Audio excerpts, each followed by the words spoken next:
News 18 से खास बातचीत में कांग्रेस नेता रणदीप सुरजेवाला ने पुलवामा आतंकी हमले पर दिए बयान के लिए पीएम मोदी पर पलटवार किया। सुरजेवाला ने पीएम के डबल इंजन बयान पर भी हमला बोला और बिहार में जेडीयू बीजेपी सरकार को डबल धोखे की सरकार बताया।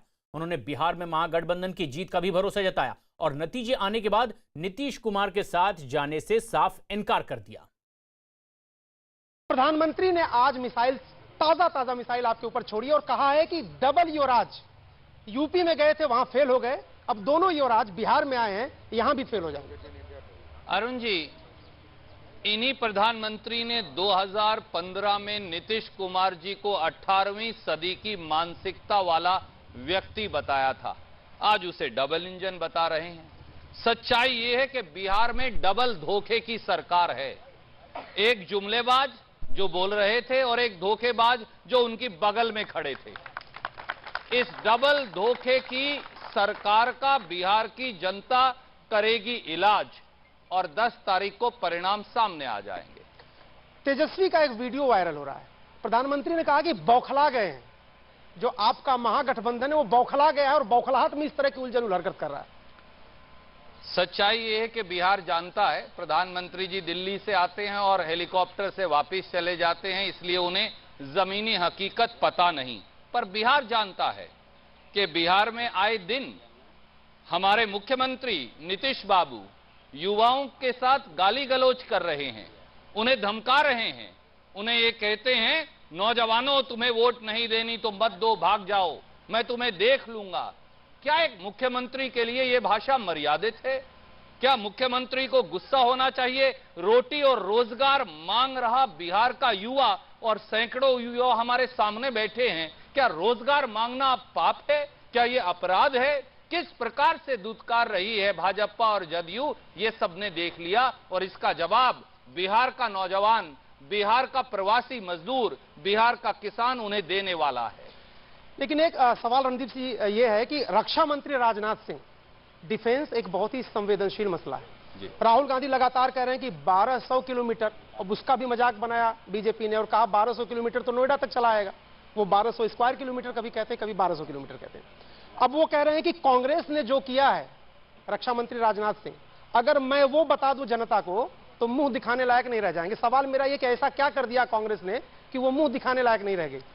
राजनाथ बाबू का हम सम्मान करते हैं, पर दुर्भाग्य से मोदी जी को बचाने के लिए उन्हें हर रोज झूठ बोलनी पड़ती। अरुण जी ये बताइए, क्या एक भारतीय के तौर पर राहुल गांधी जी हो या मैं या आप या इस ऑडियंस में बैठे सैकड़ों नौजवान, उन्हें यह पूछने का अधिकार नहीं कि चीन का यह दुस्साहस कैसे हो गया कि उसने भारत की सरजमी पर कब्जा कर लिया? क्या यह सही नहीं कि डेप्सांग प्लेन्स में अब चीन वहां बैठा है जहां से कांग्रेस की सरकार ने उसे वापस खदेड़ा था?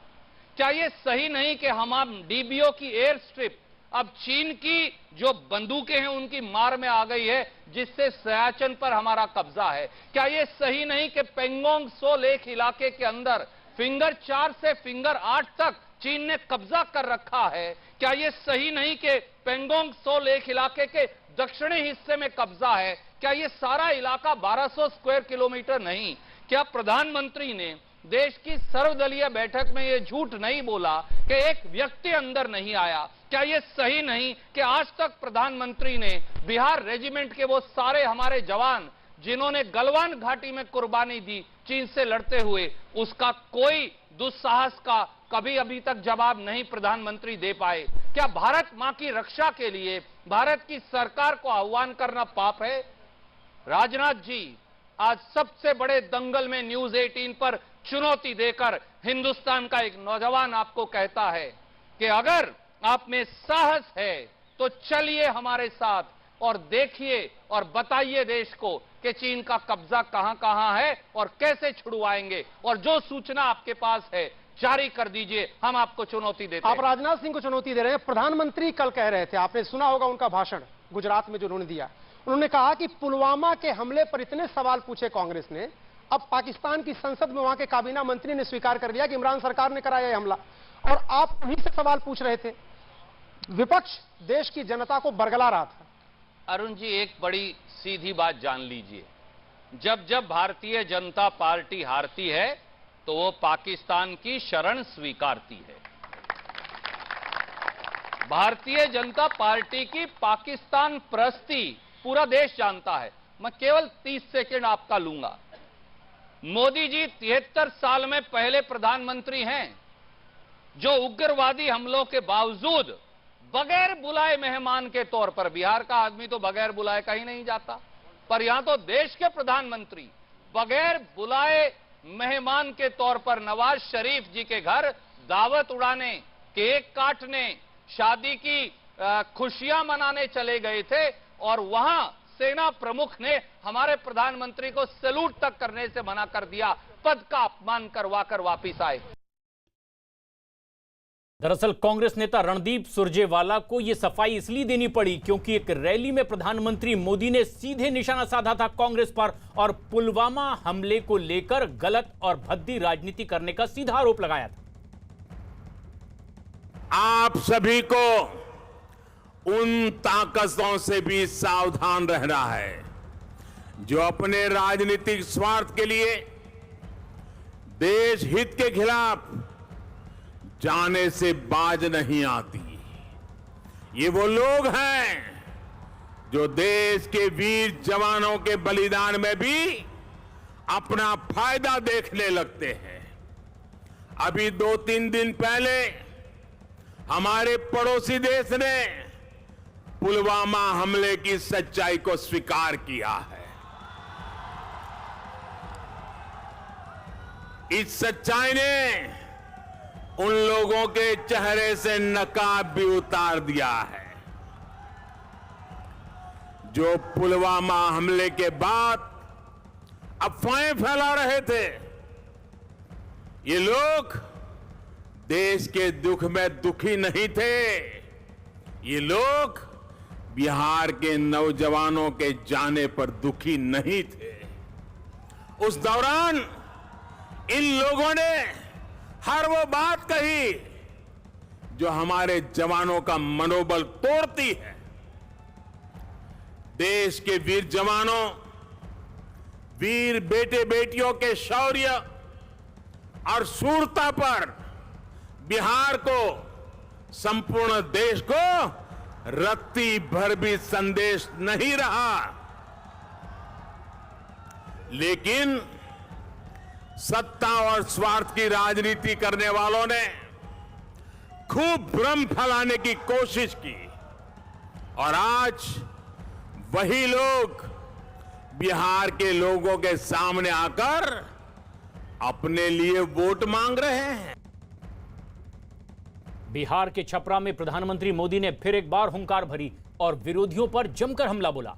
उन्होंने इशारों में तेजस्वी यादव और राहुल गांधी को डबल युवराज कहकर बुलाया। पीएम मोदी ने उत्तर प्रदेश के चुनाव का भी जिक्र करते हुए दावा किया कि जिस तरह से उत्तर प्रदेश में डबल युवराज फेल हो गए थे, वैसे ही बिहार में भी डबल युवराज फेल हो जाएंगे। पीएम मोदी ने इशारों में तेजस्वी और राहुल गांधी पर हमला करते हुए दावा किया कि डबल युवराज सिर्फ परिवार के लिए सोच सकते हैं, बिहार के लोगों के लिए नहीं। आज बिहार के सामने डबल इंजन की सरकार है तो दूसरी तरफ डबल युवराज भी है और एक तो जंगल राज के युवराज भी है।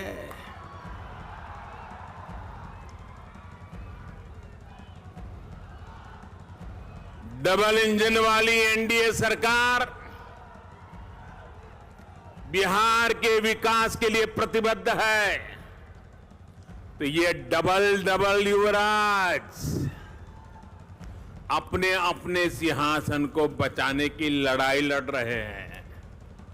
आपने देखा होगा 3-4 साल पहले जब उत्तर प्रदेश में चुनाव हुआ था तो वहां भी ऐसे डबल युवराज बस के ऊपर चढ़ के काली जैकेट पहन के गांव-गांव हाथ हिला रहे थे और उत्तर प्रदेश की जनता ये डबल युवराज को वहां पहचान गई थी, उनको घर लौटा दिया।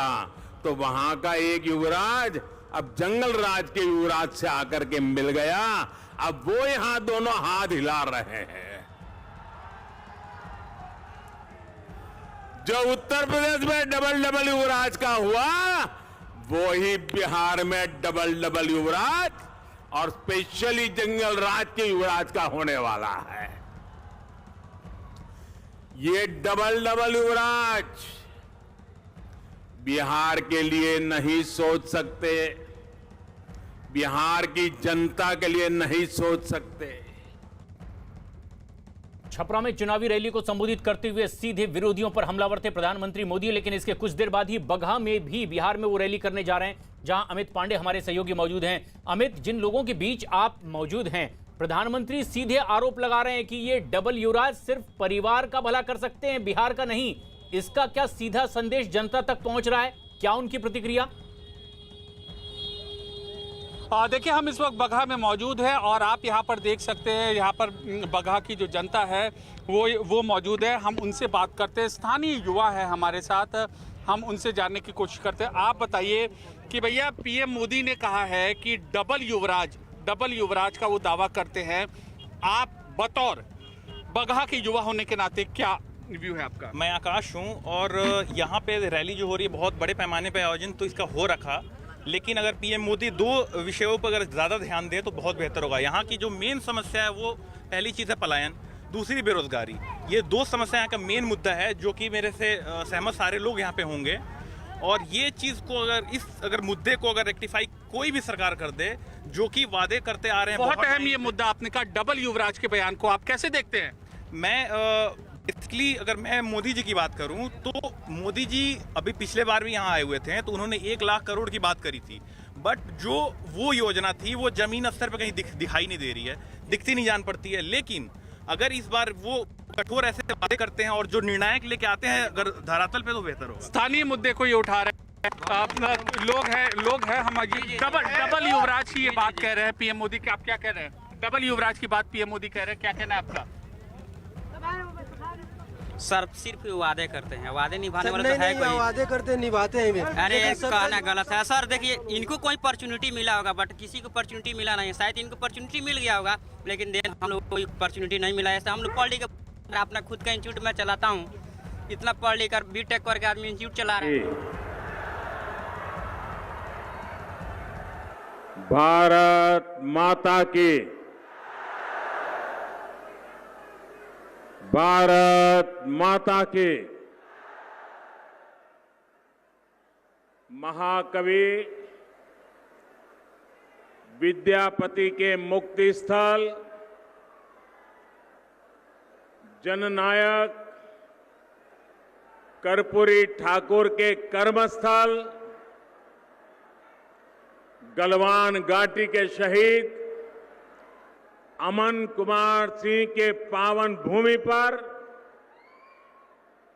हम सबके प्रणाम करै छी।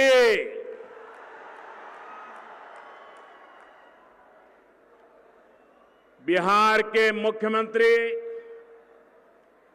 मेरे मित्र और भावी मुख्यमंत्री श्रीमान नीतीश कुमार जी, मंत्रिमंडल में मेरे सहयोगी श्रीमान गिरिराज सिंह जी,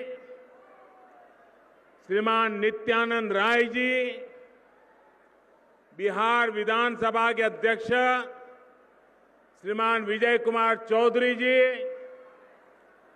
संसद में हमारे साथी श्रीमान रामनाथ ठाकुर जी, विधान परिषद संजय और मंत्री भाई संजय झा जी, एनडीए के सभी वरिष्ठ नेतागण, प्रतिनिधिगण, सभी मेरे उम्मीदवार भाइयों बहनों और विशाल संख्या में पधारे हुए मेरे प्यारे भाइयों और बहनों, यहां खगड़िया, बेगूसराय और दूसरे जिलों से भी अनेक साथी हम सबको आशीर्वाद देने के लिए पहुंचे हैं। हजारों साथी दूर दूर ऑनलाइन टेक्नोलॉजी के माध्यम से इस जनसभा से जुड़े हैं, आप सभी को भी मेरा प्रणाम। कोरोना की बंदिशों के बीच भी इतनी भारी संख्या में आना, ये आपका जोश, ये आपका उत्साह, ये साफ साफ बता रहा है कि 10 नवंबर को नतीजे क्या होने वाले हैं।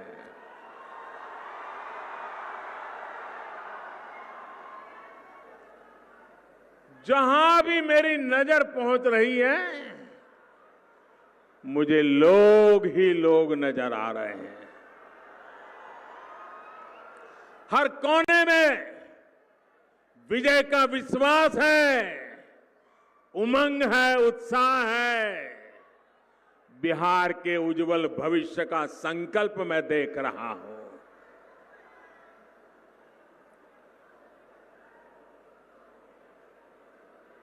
जो प्रथम राउंड के चुनाव हुए, बड़े बड़े पॉलिटिकल पंडितों ने घोषणाएं की थी कि मतदान नहीं होगा, बहुत कम होगा, लेकिन बड़े बड़े पंडितों की बात को भी बिहार के जागरूक नागरिकों ने गलत सिद्ध कर दिया। बिहार बधाई के पात्र है। उसी प्रकार से कुछ पत्रकार मित्रों से बात हुई, कुछ पॉलिटिकल पंडितों से बात हुई, धरती पे काम करने वाले राजनीतिक दलों के कार्यकर्ताओं से बात की, और जो बड़े सटीक तरीके से सर्वेक्षण करते हैं उनसे बात की। पहले राउंड में जो मतदान हुआ है, चारों तरफ से एक ही संदेश आ रहा है कि प्रथम राउंड में एनडीए ने बाजी मार ली है।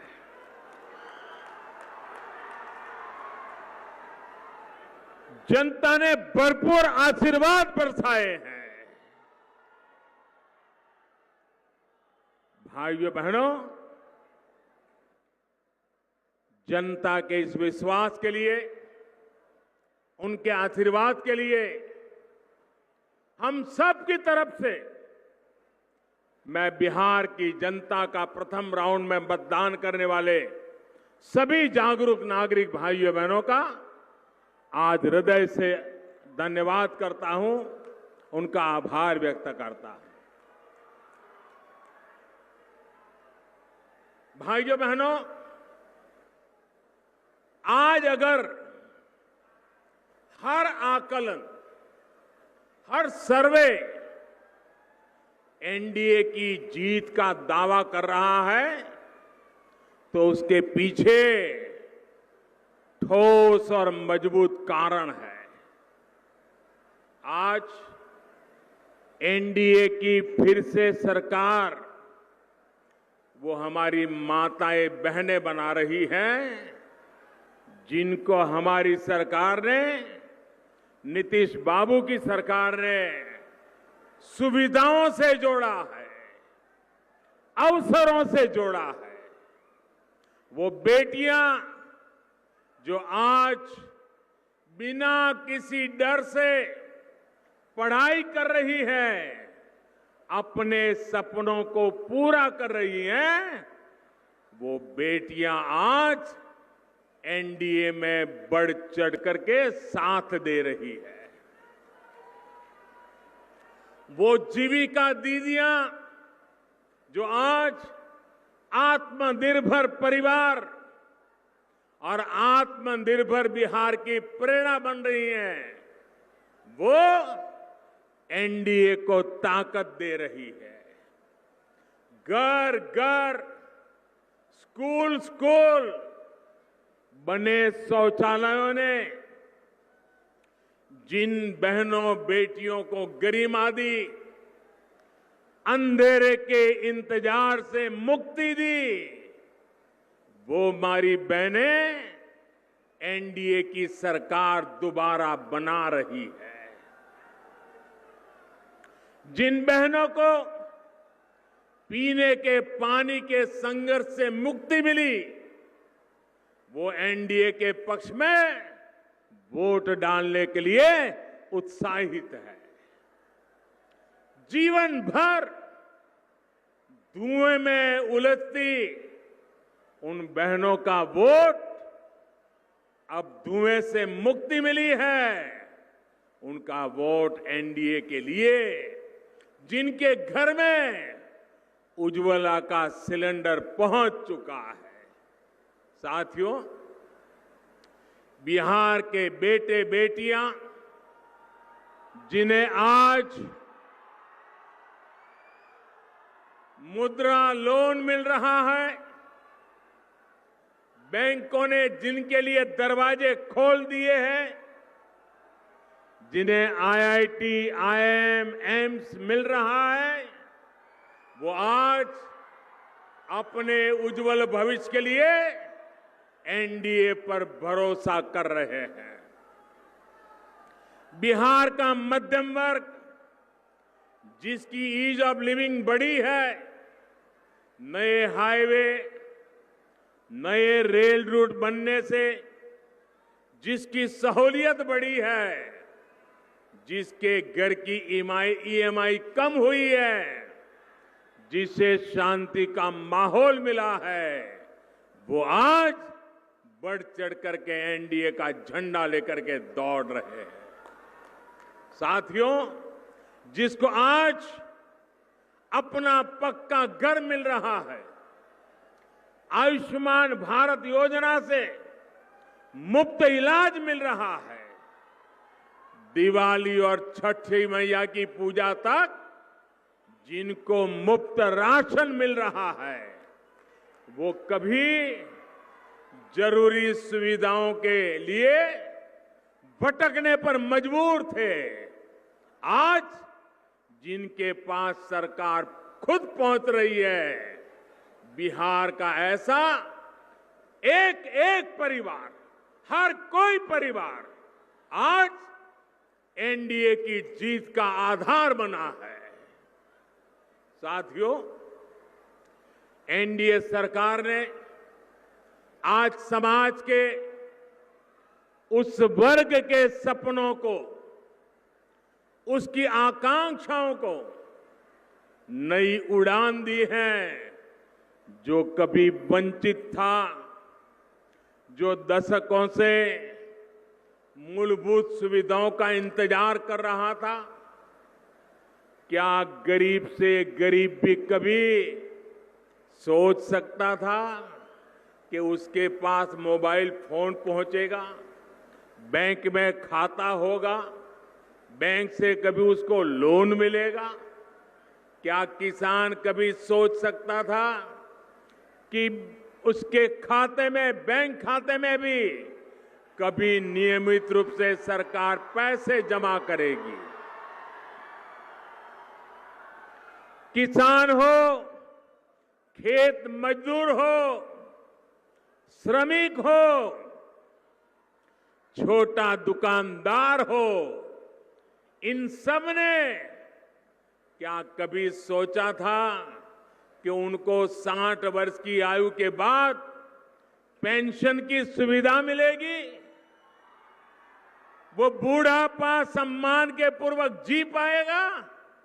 ये सब कुछ आज हो चुका है और एनडीए सरकार ने ये कर करके दिखाया है। साथियों, बिहार ने, और ये बात पूरा हिंदुस्तान भी गर्व से कह रहा है और हर बिहारी तो गर्व से कहने का हकदार है। वो बात क्या है? बिहार ने, बिहारी है यही वो पवित्र धरती है जिसने पूरे विश्व को, मानव जात को लोकतंत्र का पाठ पढ़ाया है।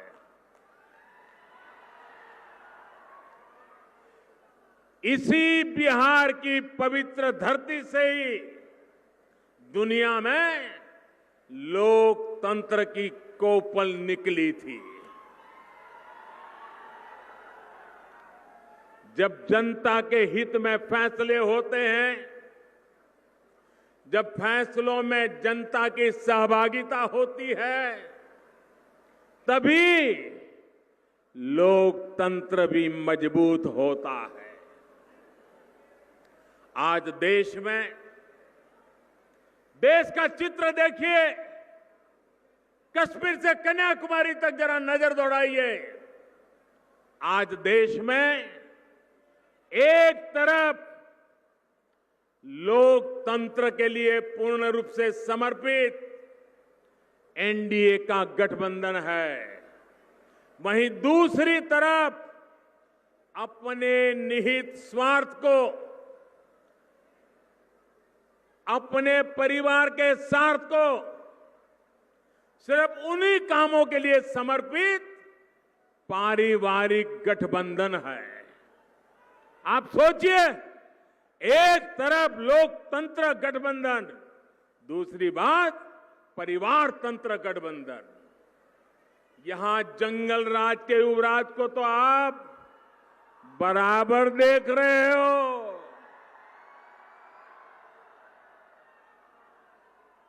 कांग्रेस पार्टी का दायरा भी धीरे धीरे सिकुड़ करके सिर्फ अपने परिवार तक ही सीमित होकर रह गया है। मेरे प्यारे भाइयों बहनों, मैं एक सवाल पूछता हूं, जवाब देंगे आप? जवाब देंगे? सरदार वल्लभ भाई पटेल इस देश के महान देशभक्त नेता थे कि नहीं थे? देशभक्त नेता थे कि नहीं थे? सरदार साहब ने देश को एक किया कि नहीं किया? किया कि नहीं किया? सरदार साहब देश के लिए जिए कि नहीं जिए? सरदार साहब ने पूरा जीवन सिर्फ और सिर्फ देश के लिए लगाया कि नहीं लगाया? सरदार साहब कांग्रेस पार्टी के थे कि नहीं थे? थे कि नहीं थे? फिर भी कांग्रेस पार्टी एक परिवार में ऐसी सिमट गई है, ऐसी सिमट गई है। कल सरदार साहब जैसे महापुरुष का जन्म जयंती थी, लेकिन इस परिवार ने उन्हीं के कांग्रेस के नेता रहे हुए देश के महापुरुष सरदार साहब को स्मरण करने में भी इनके पेट में चूहे दौड़ने लगे। भाइयों, ये परिवारवाद, सरदार साहब न भाजपा के थे, न आरएसएस के थे, न जनसंघ के थे, लेकिन इस मां के लाल थे, मां भारती के लाल थे। उनका गौरवगान करना 130 करोड़ देशवासियों का कर्तव्य बनता है। साथियों, सिर्फ और सिर्फ अपने अपने परिवार के लिए काम कर रही इन पारिवारिक पार्टियों ने आपको क्या दिया? ये बड़े बड़े बंगले बने तो किसके बने? ये महल बने तो किसके बने? सिर्फ और सिर्फ ये परिवार पार्टियों के मुखियाओं के ही बने हैं। बड़ी बड़ी करोड़ों की गाड़ियां आई, गाड़ियों को काफिला बना, गाड़ियां पार्क करने की जगह नहीं बची उनके घरों में, उनका बना। सिर्फ और सिर्फ अपने परिवार के लोगों को हर बार टिकट दिया। क्या नीतीश बाबू के कोई भाई राज्यसभा में पहुंचे हैं क्या? उनका कोई बेटा बेटी पहुंचा है क्या? उनके चाचा मामा पहुंचे हैं क्या? लोकतंत्र के लिए काम करने वाले लोग जनता को अवसर देते हैं। क्या मोदी का कोई रिश्तेदार कहीं पहुंचा है क्या भाई? आपने कहीं देखा है क्या? क्योंकि हम आपके लिए जिंदा है, आपके लिए जान लगाते हैं जी। हम हमारे लिए पैदा नहीं हुए हैं। इन परिवार में तो पता ही होता है। और जहां जहां ये परिवार वाले सरकारों में बैठे करते क्या है?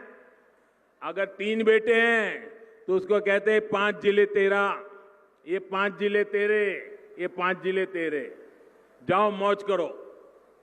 ऐसे ही बांट देते हैं जैसे पर्सनल प्रॉपर्टी हो। वही उन 5 जिलों का एक बेटा मालिक हो जाता है, दूसरे 5 जिलों का दूसरा हो जाता है। कभी दामाद आवाज उठाए तो उसको 2 जिले दे देते, कभी बेटी आवाज उठाए उसको 1 जिला दे देते। राज्यसभा भेजो तो उन्हीं परिवार के, असेंबली में भेजो तो एक ही परिवार। तो फिर आपके बच्चे कहां जाएंगे? आपके लिए निर्णय कौन करेगा? इन लोगों को आपकी चिंता नहीं, आपके क्षेत्र की चिंता नहीं, सिर्फ अपने विकास की चिंता है। भाइयों और बहनों, वही एनडीए का मंत्र है, सबका साथ, सबका विकास और सबका विश्वास। एनडीए सरकार का निरंतर ये प्रयास रहा है कि कोई व्यक्ति, कोई भी क्षेत्र विकास के लाभ से छूट न जाए। सुविधा, सम्मान और सुअवसर में किसी के साथ भी कोई भेद नहीं होना चाहिए। यही तो सुशासन का भी लक्ष्य है। नीतीश जी के नेतृत्व में इसी लक्ष्य को पाने के लिए बिहार में एनडीए ने लगातार काम किया है। आत्मनिर्भर बिहार का जो संकल्प लिया गया है, ये इसी सुशासन का युवाओं के लिए अधिक से अधिक रोजगार के अवसर दिलाने का यही तो रोड मैप है। ये बिहार के गांव-गांव के सामर्थ्य को देश का सामर्थ्य बनाने का अभियान है। ये बिहार की औद्योगिक क्षमता, यहां के युवाओं के उद्यमशीलता को पंख लगाने का मिशन है। भाइयों और बहनों, आज समस्तीपुर हो, बेगूसराय हो, खगड़िया हो, ये पूरा क्षेत्र आत्मनिर्भरता के इसी संकल्प का नेतृत्व करने के लिए तैयार है। पीएम पैकेज के तहत आज यहां ग्रामीण सड़कों, नेशनल हाईवे और रेलवे से जुड़े इंफ्रास्ट्रक्चर पर विशेष काम किया जा रहा है। आने वाले समय में ये क्षेत्र रेलवे से जुड़ी सुविधाओं और रेलवे निर्माण में आत्मनिर्भरता के हमारे मिशन का भी ये बड़ा अहम केंद्र बने, इसके लिए काम चल रहा है। साथियों, जननायक कर्पूरी ठाकुर जी, यमुना कार जी और स्वामी सहजानंद सरस्वती जैसे विजनरी सपूतों ने जो सपना इस क्षेत्र के लिए दिखा था, वो आज साकार होता नजर आ रहा है। यहां केवल है, शिवारा है, बाबा निरंजन का स्थान है। सभी के आशीर्वाद से कृषि, पशुपालन, मछली पालन से जुड़ी रिसर्च का एक बड़ा सेंटर समस्तीपुर बन चुका है। पूसा यूनिवर्सिटी अब डॉक्टर राजेंद्र प्रसाद यूनिवर्सिटी बनने के साथ साथ सेंट्रल यूनिवर्सिटी भी बन गई है। इस क्षेत्र में मछली पालन, मत्स्य संपदा, इस योजना से जुड़ा बड़ा केंद्र भी अब खुल चुका है। एक प्रकार से कृषि आधारित उद्योगों, स्टार्टअप्स को बढ़ावा देने के लिए जो जरूरी विशेषज्ञता चाहिए, उसमें समस्तीपुर की भूमिका को बढ़ाया जा रहा है। भाइयों और बहनों, यहां का आलू, यहां का मक्का, ऐसे तमाम उत्पादों से जुड़े उद्योगों के लिए यहां अनेक अवसर है। हाल में जो कृषि सुधार किए गए हैं, उनसे अब आलू, मक्का और दूसरी फसलों से जुड़े किसानों को भी बहुत लाभ होने वाला है। अब चिप्स के लिए, पॉपकॉर्न के लिए, पोल्ट्री फीड के लिए, फल सब्जी से जुड़े फूड प्रोसेसिंग उद्योगों के लिए रास्ता अब आसान हो रहा है। बिहार भाजपा ने इसके लिए किसानों के 1000 एफपीओ बनाने का भी संकल्प लिया है। वही केंद्र सरकार ने कृषि इंफ्रास्ट्रक्चर के लिए 1 लाख करोड़ रुपए का नया फंड बनाया है। किसानों के काम के लिए 1 लाख करोड़ रुपया। इससे यहां के किसानों, मछुआरों, पशुपालकों को भी बहुत लाभ होगा। लेकिन साथियों, जिनकी नीयत खराब हो, जिनकी नीति सिर्फ गरीबों का धन लूटने की हो, जो निर्णय सिर्फ अपने और अपने परिवार के स्वार्थ को ध्यान में रखते हुए लेते हो, वो ऐसे हर प्रयास का विरोध ही करेंगे। आज देश में कृषि क्षेत्र हो या देश की सुरक्षा से जुड़े काम, ये हर बात का विरोध कर रहे हैं। आज देश के गरीब को एहसास है कि एनडीए सरकार ने उसके लिए जितनी योजनाएं शुरू की, उसका कितना बड़ा लाभ उन्हें मिला है। लेकिन स्वच्छ भारत हो, जनधन हो, आयुष्मान हो, हर योजना का इन लोगों ने डगर डगर पर विरोध किया, मजाक उड़ाई। इन्हें गरीब की तकलीफों से, उसकी परेशानी से, उसकी मुसीबतों से कोई फर्क नहीं पड़ता। बस फोटो खिंचवाने के लिए सोचते रहते हैं और कोई लेना देना नहीं। इन्हें गरीब सिर्फ और सिर्फ चुनाव में याद आते हैं। जब चुनाव आते हैं तो माला जपना शुरू कर देते हैं, गरीब गरीब गरीब गरीब गरीब गरीब गरीब गरीब गरीब गरीब गरीब गरीब गरीब गरीब गरीब गरीब, यही करते रहते हैं।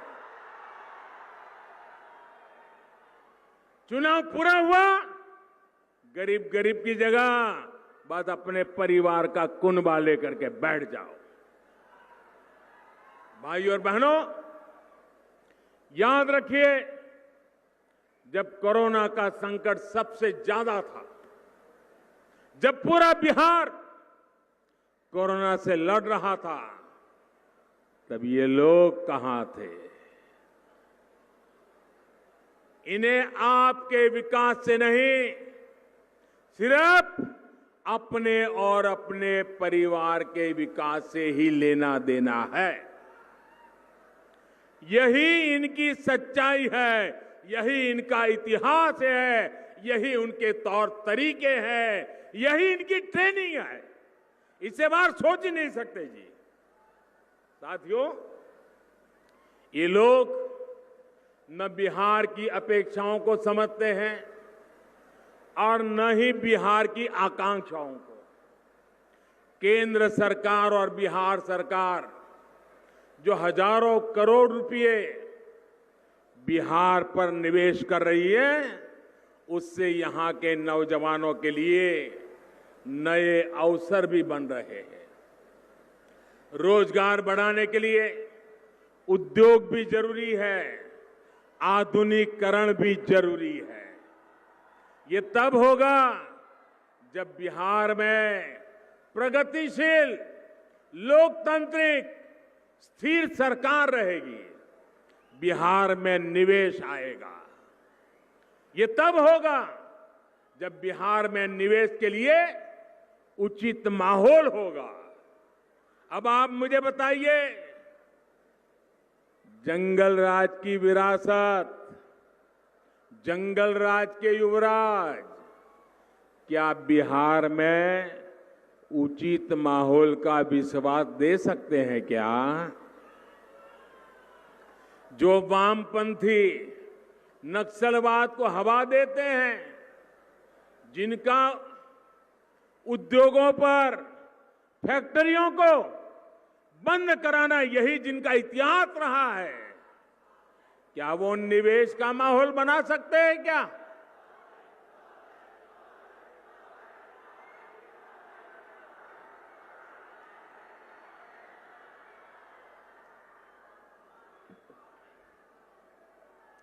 साथियों, जननायक कर्पूरी ठाकुर जी इमरजेंसी के दिनों के बाद जब मुख्यमंत्री बने तो उन्होंने एक इंटरव्यू दिया था और बड़ा सटीक इंटरव्यू था। एक दूरदर्शी नेता जो देश के लिए सोचता है, गरीब के लिए सोचता है, बिहार के लिए सोचता है, उस समय मुख्यमंत्री थे, सत्ता की गादी पर बैठे हुए थे, लेकिन कर्पूरी साहब ने क्या इंटरव्यू दिया था? इंटरव्यू में कर्पूरी ठाकुर ने कहा था, सत्ता के आसपास अवसरवादियों को शरण या तरजीह, अवसरवादियों को शरण या तरजीह बिल्कुल नहीं मिलनी चाहिए, वरना वो मुझे नहीं तो मेरे बेटे या संबंधियों को भ्रष्ट करेंगे। ये कर्पूरी ठाकुर जी ने कहा था। कर्पूरी ठाकुर जी के बाद बिहार के लोगों ने इस बात को 100% सच होते देखा है। 1.5 दशक तक देखा था। कर्पूरी ठाकुर जी की ये बात जंगल राज वालों ने सुनी होती, कर्पूरी ठाकुर की इस बात को समझी होती, तो बिहार के हालात इतने नहीं बिगड़ते। जंगल राज वालों ने बिहार में भ्रष्टाचार को हर मंत्रालय, हर विभाग, हर जगह परिवार को भी पहुंचाया, पाप को भी पहुंचाया, भ्रष्टाचार को भी पहुंचाया है। भाइयों और बहनों, यहां इस सभा में बेगूसराय के काफी लोग भी जुड़े हुए हैं। बेगूसराय को बिहार की औद्योगिक राजनीति तक कहा जाता है। बिहार के पहले मुख्यमंत्री श्री बाबू ने कितने बड़े सपनों के साथ यहां काम किया था, लेकिन जंगल राज, अराजकता और नक्सली मानसिकता वालों ने बिहार को क्या दिया?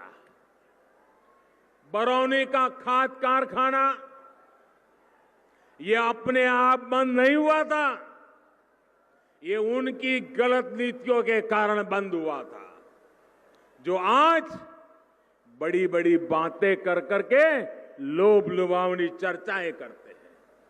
आज आपके आशीर्वाद से बरौनी के खाद कारखाने को भी नया जीवन मिल रहा है और दूसरे नए कारखानों के लिए रास्ते बन रहे हैं। बरौनी रिफाइनरी के विस्तारीकरण, इससे यहां अन्य उद्योगों को भी बल मिलेगा, सैकड़ों नए रोजगार मिलेंगे। भाइयों और बहनों, विकास के ये सारे काम इसलिए हो पा रहे हैं क्योंकि एनडीए सरकार ने इस क्षेत्र को सबसे बड़ी गैस पाइपलाइन से भी जोड़ दिया है। जंगल राज और सुशासन स्वराज का यही तो फर्क है जो बिहार का एक एक नागरिक, हर युवा भली भांति जानते हैं।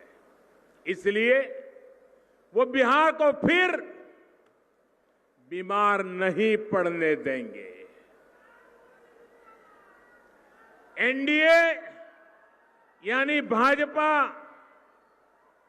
जेडीयू, हम पार्टी, वीआईपी पार्टी के सभी उम्मीदवारों को पड़ा आपका हर वोट बिहार को फिर बीमार होने से बचाएगा।